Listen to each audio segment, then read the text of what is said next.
തൃപ്പൂണിത്തുറയിലും ബംഗ്ലാദേശി കേന്ദ്രങ്ങൾ. തൃപ്പൂണിത്തുറ ഏരൂർ മാത്തൂരിൽ പിടിയിലായ ബംഗ്ലാദേശികളെയും വിശദമായി ചോദ്യം ചെയ്യാൻ ഒരുങ്ങി ഇന്റലിജൻസ് വിഭാഗങ്ങൾ. 3 പേരാണ് തൃപ്പൂണിത്തുറയിൽ പിടിയിലായത്. നേരത്തെ അങ്കമാലിയിലും പെരുമ്പാവൂരിലുമായി 2 പേർ പിടിയിലായിരുന്നു. മുഹമ്മദ് റാബി, ഇസ്ലാം മുഹമ്മദ്, നജ്മുൽ ഷെയ്ഖ്, സുമയ്യ അക്തർ എന്നിവരായിരുന്നു തൃപ്പൂണിത്തുറയിൽ പിടിയിലായത്. ഇവർ എത്ര നാൾ മുമ്പാണ് ഇന്ത്യയിലെത്തിയതെന്നും നുഴഞ്ഞു കയറിയതിന് പിന്നിൽ ഗൂഢലക്ഷ്യങ്ങളുണ്ടോ എന്നും വ്യക്തമല്ല.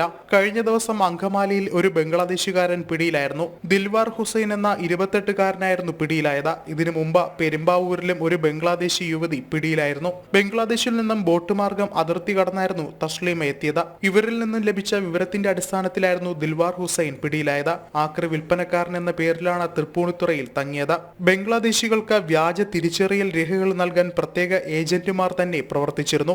അതിർത്തി കടക്കാൻ ഈടാക്കുന്നത് 5000 രൂപ മുതൽ 25,000 രൂപ വരെയാണ്. വ്യാജ കാർഡുകൾ തരപ്പെടുത്തുന്നത് പോലെ തന്നെ ഏറെക്കാലം വാടകയ്ക്ക് താമസിച്ച് ഒറിജിനൽ ആധാർ കാർഡുകൾ സംഘടിപ്പിക്കുന്നവരുമുണ്ട്. പിടിക്കപ്പെടുന്നവരിൽ പലർക്കും ക്രിമിനൽ പശ്ചാത്തലമാണുള്ളത്. ബംഗ്ലാദേശിലെ അരക്ഷിത രാഷ്ട്രീയ കാലാവസ്ഥയിൽ ഇന്ത്യയിലേക്കുള്ള നുഴഞ്ഞുകയറ്റം ഇനിയും വർദ്ധിക്കാനാണ് സാധ്യത. ജനം, കൊച്ചി.